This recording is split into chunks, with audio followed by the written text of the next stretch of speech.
다시 한번 강조하지만 실증주의 사관과 상대주의 사관을 확실하게 키워드로 기억을 해 놓으시고 앞쪽으로 쭉 넘어가셔서 1페이지를 한번 보시기 바랍니다.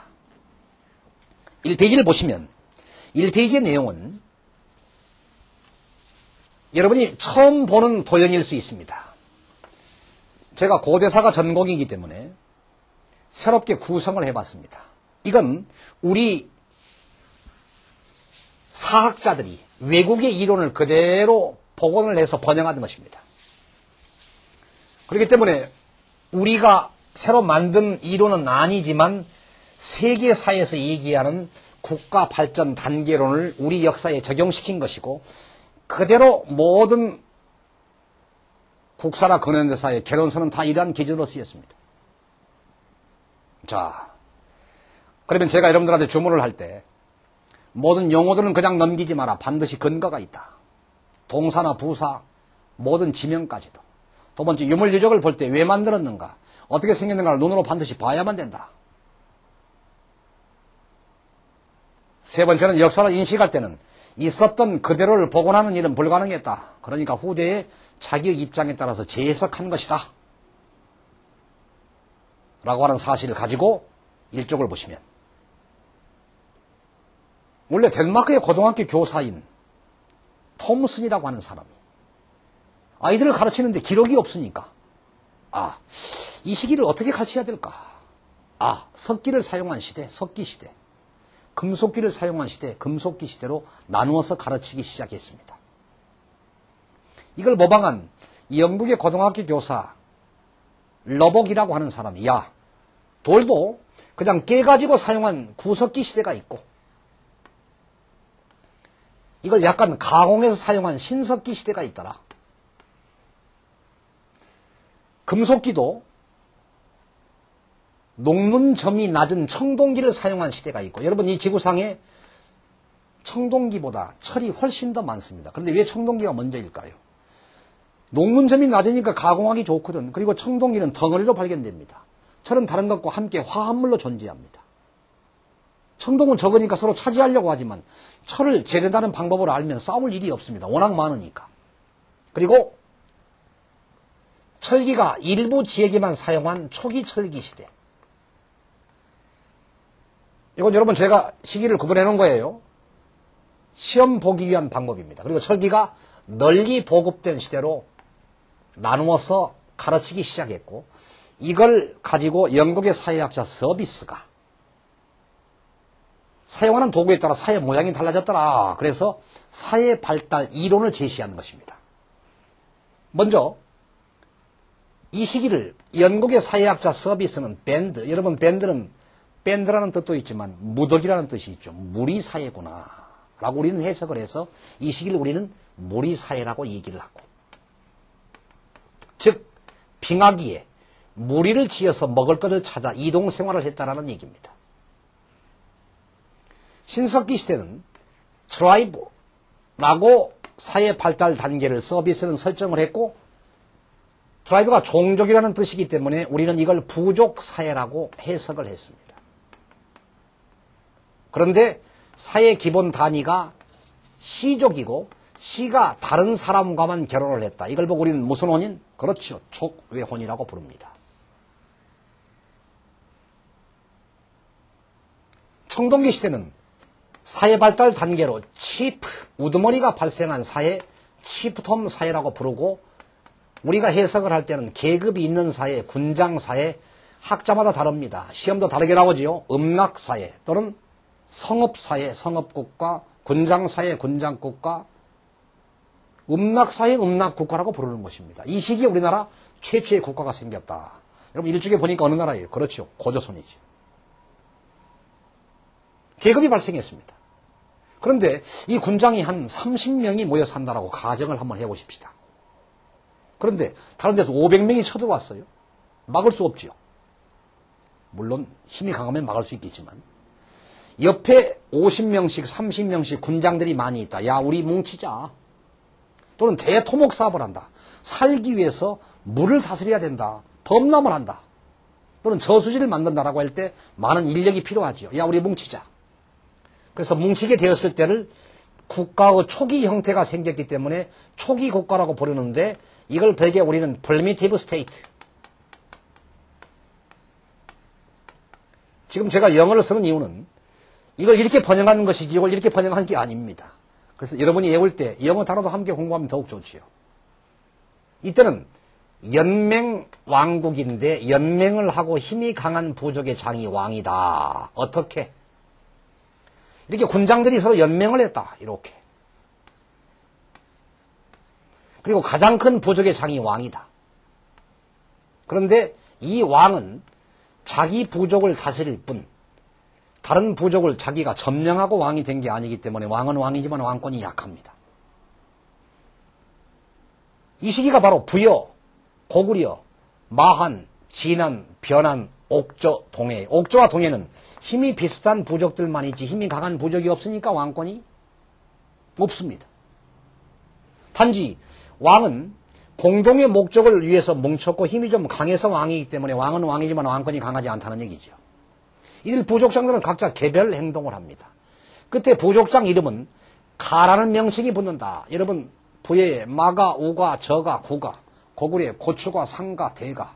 가와 카는 우두머리구나. 사마는 신지, 견지, 읍차, 불에. 우리 가수 코요테의 멤버 중에 하나네. 신지, 견지, 읍차, 불에. 저주를 축조하면서 강력한 지배자가 등장을 했습니다. 그리고 동해와 옥조는 삼노, 후, 읍군이라고 하는 사람들이 부족장이다. 물론 동해와 옥조는 왕이 없이 각자 이들이 자기를 지배하는 것입니다. 그런데 큰 부족장은 자기 관리도 거느리더라. 고구려의 대가라고 하는 큰 부족장은 조이, 사자, 선인이라고 하는 자기 관리도 거느린다는 얘기는 왕권이 약하다는 얘기죠. 이걸 보고 우리는 primitive state, 국가의 초기 형태구나. 왕은 있지만 왕권이 약하구나. 출제자들은 이것을 많이 노립니다. 왜? 우리가 상상하기 힘든 국가니까. 그러다가 이 부족장이 얘와 힘을 합쳐서 싹 토벌을 하고 내가 왕이다.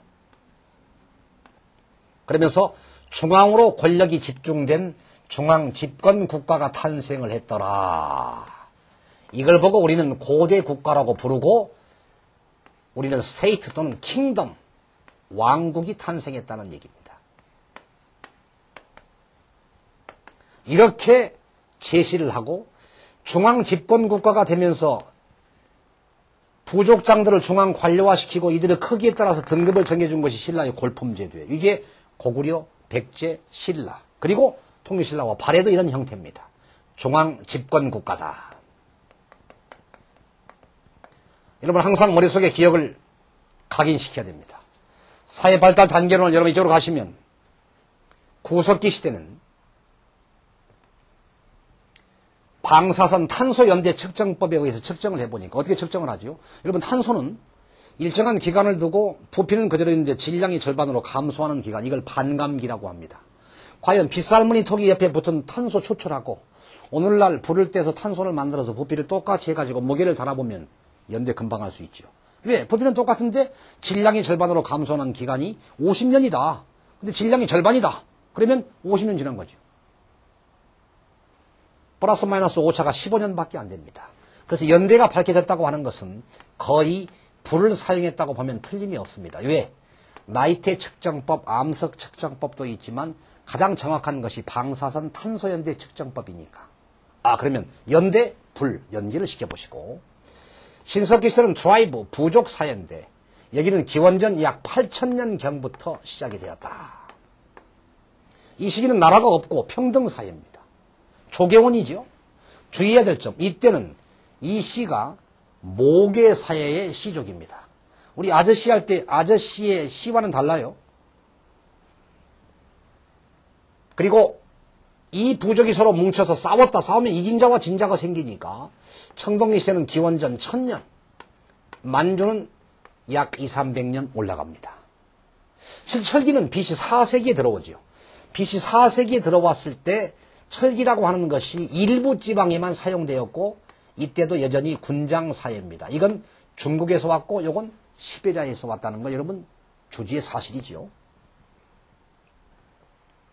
그런데 초기 철기 시대 이런 나라가 형성되는 것은 기원전 1세기경이다. 예를 들면 여러분, 오늘까지 청동기 쓰고 내일부터 철기 쓰자라고 할 수 없는 거지요. 북쪽은 철기, 남쪽은 청동기를 사용하는 시기가 공존할 수 있는 것입니다. 왜 청동기 시대가 먼저라고? 철이 많은데 녹는 점이 낮기 때문에 가공하기 좋다. 그리고 청동은 재질이 무르잖아요. 다른 것과 합금을 합니다. 합금을 뭘로 했느냐에 따라서 계통을 나눌 수 있죠. 예컨대 주석이 합금되어 있으면 중국 계통, 아연이 합금되어 있으면 시베리아 계통이야. 우리나라는 아연이 합금되어 있죠. 플리미티브 스테이트, 연맹왕국. 왕은 있으나 왕권이 약하다. 출제자들이 좋아한다. 그리고 고대 국가가 되는 시기는 AD 1세기 또는 2세기 다 맞습니다. 왜? 고구려가 먼저 시작하는데 태조왕이 53년에서 146년까지 제위기간이라고 돼 있거든. 1세기, 2세기 다 맞습니다. 백제는 3세기 고유왕, 신라는 4세기 내무왕이니까. 이런 사회 발달 단계를 가지고 있다. 이게 고대 국가. 고구려, 백제, 신라. 통일신라와 발해. 물론 통일신라와 발해와 삼국은 형태는 다릅니다. 이 시기는 프리미티브 스테이트, 연맹왕국, 왕은 있으나 왕권이 약하다. 부족장이 개별 행동을 한다. 부족장도 자기 관리를 거느리고 있다. 부여, 고구려, 옥조, 동해, 삼월. 이 시기는 우리나라 최초의 국가인 고조선이 형성된 치프텀, 군장사회, 성읍사회, 음락사회라고도 부른다. 우리 민족의 근간은 여기서 이쪽으로 가면서 형성이 되는 것입니다. 구석기인과 우리 조상은 관련이 없길 다행입니다. 생긴 모습이 영 아닙니다. 이 시기는 물론 빙하기여서 일본과 우리나라가 붙어 있습니다. 이렇게 사회 발달 단계를 여러분이 머릿속에 각인을 시켜야 됩니다. 자, 여러분 머릿속에 담습니다. 밴드, 무리사회, 트라이브, 부족사회, 치프톰, 군장사회, 프리미티브 스테이트, 연맹왕국, 그리고 킹덤, 스테이트, 중앙집권적 고대국가가 되었다. 이때 우리는 여러분 왕권이 강화되었더라도 이들이 뭉치면 왕꼼장 못합니다. 이들이 뭉친 회의가 뭐죠? 여러분 교재에서 보듯이 고구려의 제가회의, 백제의 정사함회의, 신라의 화백회의에서 결정한 사항은 왕이 거부를 못합니다. 물론 왕권을 아직도 견제하고 있는 요소도 존재하지만 이전보다 왕권이 굉장히 강화되었다는 얘기예요. 그리고 왕권이 강화되려면 어떻게 해야 되느냐? 힘만 강하다고 왕권이 강할 수는 없습니다. 왜? 힘은 영원할 수 없으니까. 섬기게 만들어야 돼. 어떻게? 불교를 다 믿게 해서 야 나는 부처의 아버지가 윤회에 의해서 환생한 거야. 그러면 왕권 강화할 수 있죠. 왕즉 불사상 따라해보세요. 왕즉 불사상. 두 번째 율령. 힘으로 다스리면 오래 못 가. 왜? 힘은 영원할 수 없으니까. 힘이 작아지면 찍어 내침을 당하는 것입니다. 율령은 법입니다. 율은 형법, 명은 행정법이니까. 체제를 정비합니다. 중앙집권체제, 지방통치체제 다 제도로서 다스린다는 얘기예요. 시스템으로 다스린다는 얘기죠. 시스템으로 다스려야 권력을 행사할 수 있는 거니까. 그리고 왕이 직접 군대를 데리고 정복활동을 했을 때 왕권이 강하다.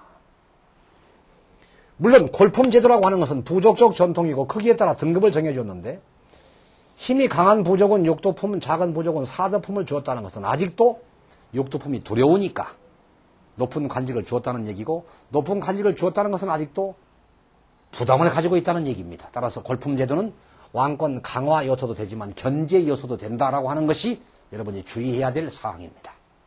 자, 그러면 우리는 삼국과 남북국 시대. 이제 여러분 남북국 시대는 통일신라와